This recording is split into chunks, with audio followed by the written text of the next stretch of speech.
something. Where is my person? Well, nice morning to wake up and discover your bike's gone. It's pretty rampant out here, the whole bike situation. I don't know what needs to happen, but I mean, the Muslim countries would probably be really overrun with people grabbing everything if they didn't have, you know, the Sharia law taking your hand if you take something. I mean, it makes sense to me because otherwise you're going to have a bunch of people waiting until you go to sleep and then just robbing you blind, and that's an accepted way to be in the community.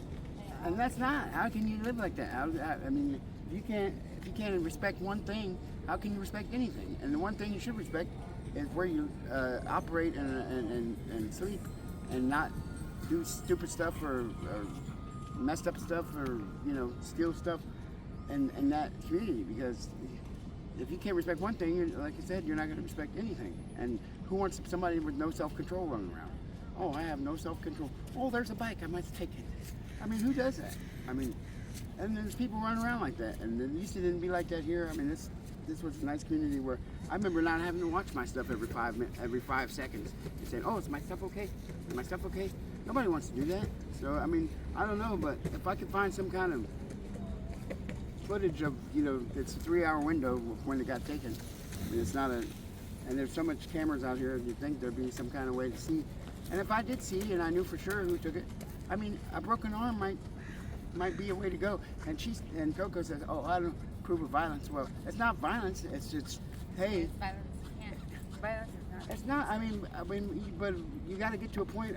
So, if any place is going to get saved from going down in a flaming, burning, chaotic mess, there's going to have to be some type of.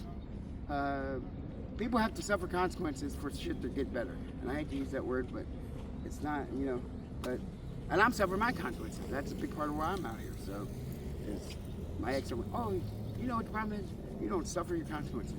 And I didn't really know what that meant, but now I do. So she's pretty smart.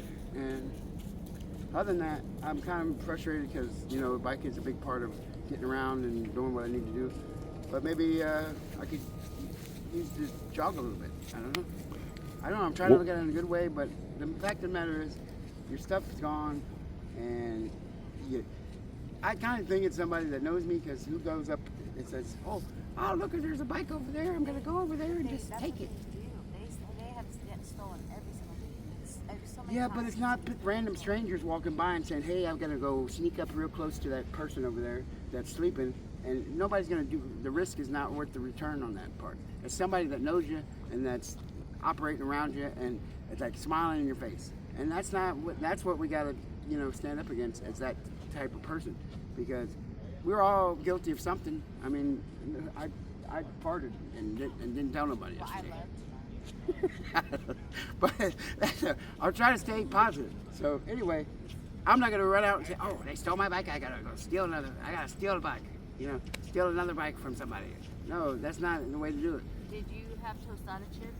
I didn't steal that bike, huh? There was tostada chips by your head all around. Did you have those? No. Oh, those, yeah, I did have them. I found those, and I was like, but they had gotten wet from the sprinkler, and they were soggy tortilla chips, and that's not a good mix. So, anyway, not to make this a long, drawn-out process, but I wish I could find the camera footage to see, oh, it's not, I've had that bike a long time, too. It's like, once you've had something a long time out here, it's like, you know, you protect them, try to protect them more and say, wow, we've been through a lot together. So, what's the bike look like? It's a nice, I mean, it's a good big frame bike. It's a retrospect. What color was it? Painted ugly. I painted it. Was it a beach cruiser? Yeah. No, it's a big size bike. It's not a Linus, but it's like a Linus, a big, you know, So frame. like a fixie. No, it's not a quick. It's a 7-speed, but anyway. Still, it had thin tires with thick tires. You gotta give it a description. Well, I'm just gonna look and see if I can find a camera footage. Because that's what I want to see. Is I want to see the person doing their little sneak up thing, whatever they do when they take some, and just push it away. I mean, it could have been anybody, but to not speculate, I'd rather just see if I can find the footage. If I can, that'd be awesome. And if not, maybe I should try to get a camera in this area here where we're at, because it's right here by the senior building. It's a popular area. And you know. But like I told Coco, I said, hey, if if the price of getting to sleep next to you for a night is losing my bike, and then I'll accept it because it's priceless to be able to get to do that because I really do like it. So I don't want to get all teary-eyed, but keep your bike close, and then keep your, I guess keep your hammer closer so you can break an arm if you need. It wasn't locked up, was it? Well, I mean, you would think it's locked up if it's 6 inches from your face. You're a deep sleeper. Yeah, well, I mean, but that shouldn't be a reason, you know. We shouldn't make a reason for for whoever to be taking the bikes. What about that bike? Yeah, mine's still there. Oh. That's Yeah. my bike. So, I don't know. We'll figure it out. All And right, if we well. don't, it'll still get figured out. So, you Oh. guys be safe out here and just keep your bike 2 inches by your face. Locked up. All right. Sorry to hear about that, Chip. All right. I'll keep my eyes open for It'll it. get better. All right. Good luck.